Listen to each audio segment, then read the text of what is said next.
Vamos conversar um pouco sobre eleições enquanto exercício da democracia. Digamos que esse bate-papo aqui é uma conversa, é um diálogo entre eu e minha própria consciência, entre as bagagens e percepções que foram construídas ao longo desse tempo sobre política, sobre como eu via, sobre como acontece e, digamos que, a identificação da necessidade de mudança. Eu comecei a perceber a política, ou a ter um senso crítico, um senso político, a partir dos meus 16, 17 anos. Embora o lugar onde eu morava, pequeno, tinha uma percepção da política de uma forma, eu tinha uma outra percepção. A gente consegue ver hoje, e não mudou 10 anos depois, continuou do mesmo jeito, não mudou, não teve muitas mudanças, a gente consegue ver hoje meio que uma polarização. E eu não tô. Gente, eu tenho um tempo que eu não leio sobre ciência política, então o que eu vou falar agora não tem nenhum viés científico de estudo, de leitura, é percepção, senso comum de Shirley. Percepção de Shirley.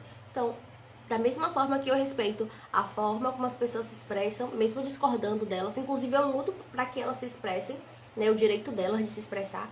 Então eu quero só que vocês escutem, respeitem, se divergirem, divirjam, é um direito de vocês, mas com respeito também, tá ok?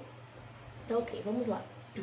Então, quando eu tinha 16, 17 anos, mais ou menos, meu senso político era, por exemplo, são 2 prefeitos, eu vou participar dos 2, eu vou assistir as propostas dos 2, eu vou ver quem tem melhores propostas, qual é a pauta de um partido ou de um grupo, qual é a pauta ou a prioridade de um partido ou de outro grupo, e o que é, dentro da minha percepção, que a cidade precisa, que o Estado precisa, e que essa pauta compreende ou essa pauta não compreende, enfim, para fazer a melhor escolha.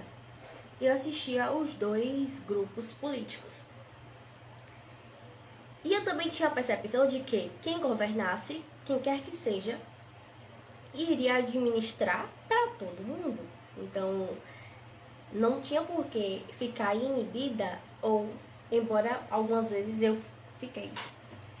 Eu não manifestei voto, até hoje não manifesto voto.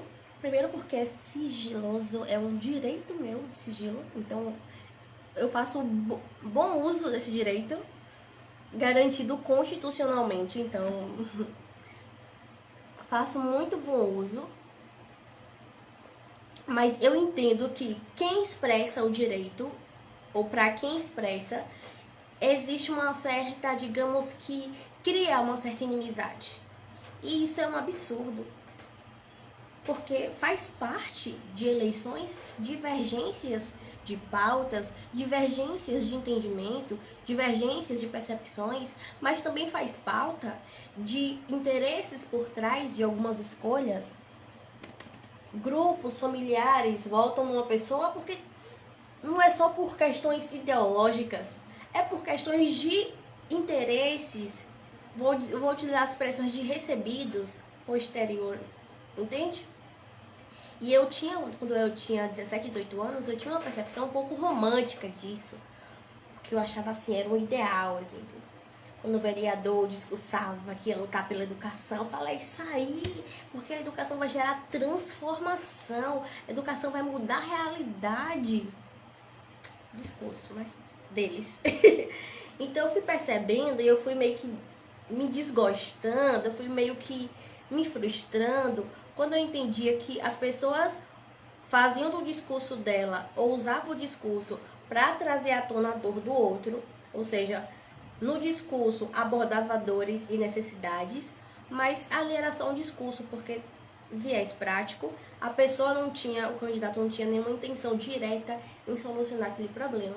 E aquela dor continuava se perpetuando para ser na próxima eleição pauta de discurso. Enfim.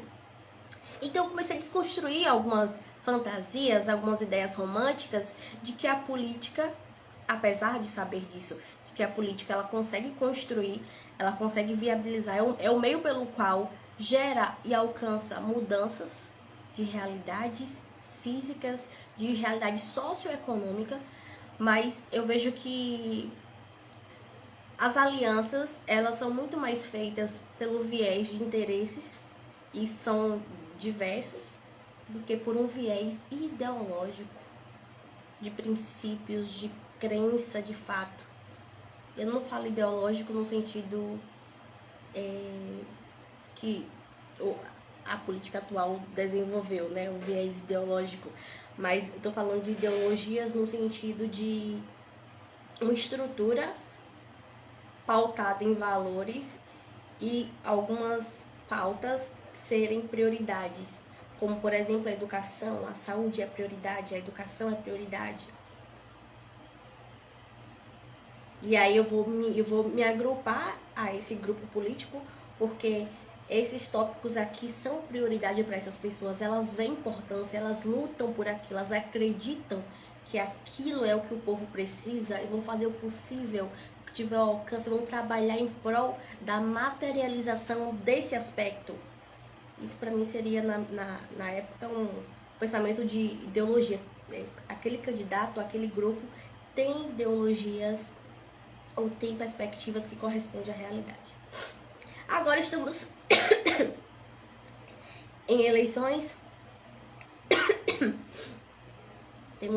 Tivemos a eleição para prefeito. Agora, em breve, vai ter as eleições para a OAB. Eu vejo a política agora numa perspectiva muito maior, né? Política em várias instituições governamentais e não governamentais também. Então, minha percepção de política ampliou muito depois das experiências que eu tive ao longo desse ano.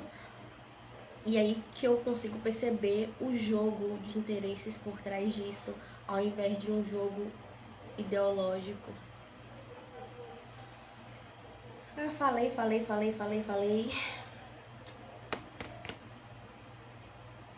É triste.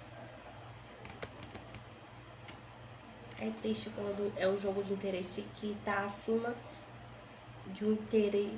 O jogo de interesse individual se sobrepõe ao jogo de interesse coletivo. É muito triste isso.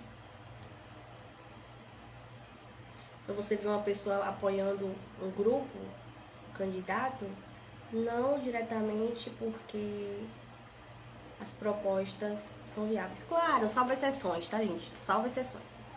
Meu recorte é para um grupo em específico, mas eu sei que existem outras exceções, enfim. Então, não tô falando das exceções, eu tô falando de percepções de recorte.